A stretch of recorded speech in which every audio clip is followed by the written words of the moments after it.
CrPC 160 కింద కేటీఆర్ హరీష్ రావుకు నోటీసులు ఇచ్చారన్నారు మంత్రి జూపల్లి కృష్ణారావు. సాక్షులుగా మాత్రమే కేటీఆర్ హరీష్ రావులను పిలిచారని పేర్కొన్నారు. చట్టం ఎవరికి చుట్టం కాదని, ఫోన్ ట్యాపింగ్ జరగకపోతే ప్రభాకర్ రావు అందుబాటులో లేకుండా విదేశాల్లో ఎందుకున్నారని ప్రశ్నించారు. సమాచారం తీసుకోవడానికి పిలిచారన్నారు.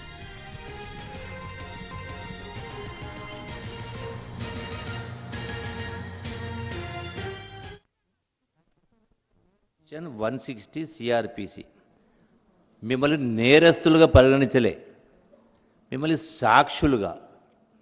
ఇది వాస్తవమేనా, మీ అంటే ఎందుకు జరిగింది, ఎవరి ద్వారా జరిగింది, దీనిపైన మీ యొక్క అంటే వాళ్ళ యొక్క సమాచారాన్ని, కీలక అంశాలని, వాస్తవాలని తెలుసుకోవడం కోసం నోటీస్ ఇచ్చి పిలిచింది.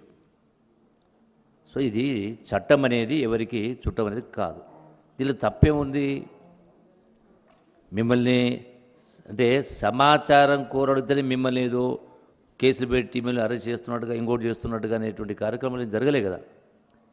ఈ సందర్భంగా గతంలో రాజ్యాంగబద్ధంగా చట్ట ప్రకారము ఆ అంశం వచ్చినప్పుడు దానిపైన విచారణ చేయడం కోసం నోటీసు పిలుస్తారు, సాక్షిని పిలుస్తారు.